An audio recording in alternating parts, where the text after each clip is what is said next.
Hi friends, कसे आहात सर्व? thumbnailवरनं लक्षात आलंच असेल.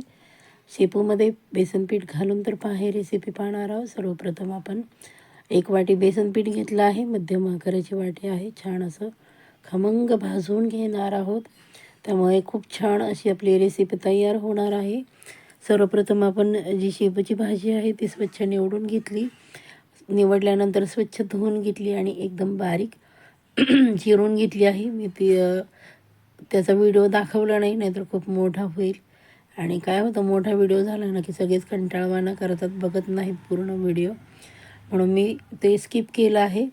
आणि छान असं आपलं खमंग आपलं बेसन पीठ आपण भाजून घेत आहोत. अगदी लो फ्लेमवर भाजायचं आहे बघा. तुम्ही जेवढं बेसन पीठ छान भाजून घ्याल त्याने तुमचं जी रेसिपी ते एक नंबरच चवीला होणार आहे. व्हिडिओ स्किप न करता पूर्ण व्हिडिओ पाहायचा आहे, म्हणजे तुम्हाला कळेल किती स्वादिष्ट होते आणि किती छान होते बघा रेसिपी.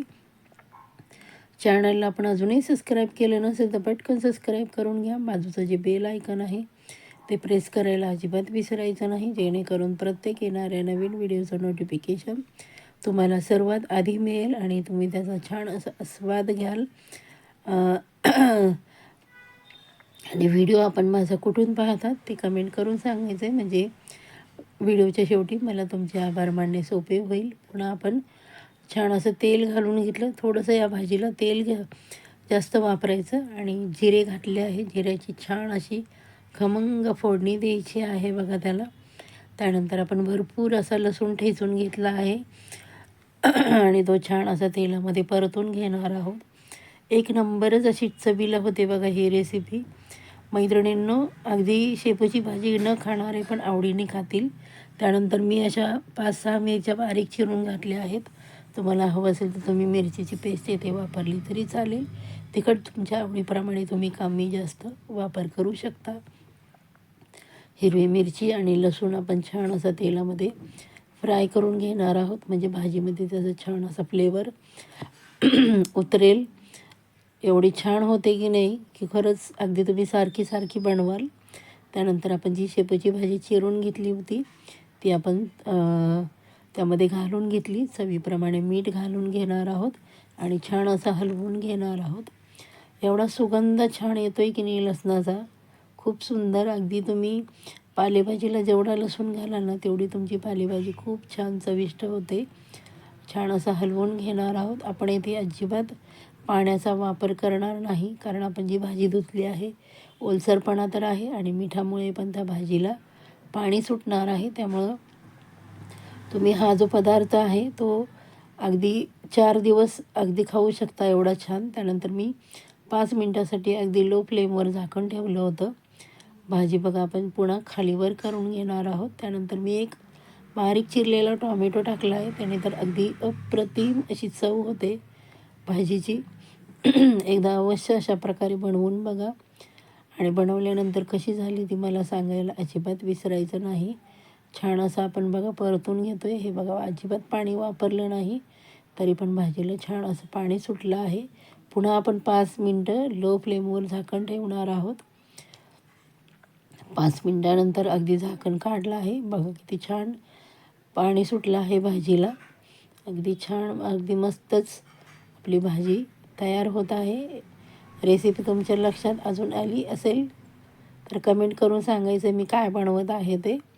त्यानंतर त्यातली मी निम्मी भाजी काढून घेतली, कारण आमच्या घरात जास्त मंडळी नाही आहेत, म्हणून मी हे बघा निम्मी भाजी काढून घेतली. आणि आता आपण जे बेसन पीठ भाजून घेतलं होतं ते त्यामध्ये आपण घालून घेणार आहोत आणि छान असं आपण परतून घेणार आहोत. खूप सुंदर होते बघा शेपूचं पिठलं, जे की तुम्ही कधी बनवलं नसेल एकदा अवश्य बनवून बघा. शेपूची भाजी खायचं म्हणलं ना की सर्वांना कंटाळा येतो, काहींना त्याचे ढेकर येतात म्हणून खात नाही. पण खरंच अशा प्रकारे तुम्ही बनवून बघा, खूप सुंदर होते. अगदी त्यांना खाताना वाटणारसुद्धा नाही की शेपूची भाजी खात आहेत, एवढी अप्रतिम अशी चव होते त्याची. आणि बेसनपीठ आपण भाजलेलं आहे, त्यामुळं जास्त आपल्याला शिजवण्याची आवश्यकता नाही. फक्त आपण त्याला वाफ देणार आहोत आणि ते जे पिठलं आहे ते सुट्ट करून घेणार आहोत. हे तुम्ही भाकरीबरोबर, चपातीबरोबर किंवा भाताबरोबर तोंडी लावायला खाऊ शकता. एवढी सुंदर अप्रतिम अशी आपलं मेथीचं शेपूचं पिठलं तयार होत आहे. आपण 5 मिनटं लो फ्लेमवर झाकण ठेवलं होतं. आता आपण छान असं हलवणार आहोत बघा. म्हणजे आपलं जे बेसन आणि भाजी आहे ती एक संघ होईल आणि त्याची चव म्हणाल ना तर खूप छान अशी द्विगुणित होईल. अशा प्रकारे आपण छान कोरडं करून घ्यायचं आहे.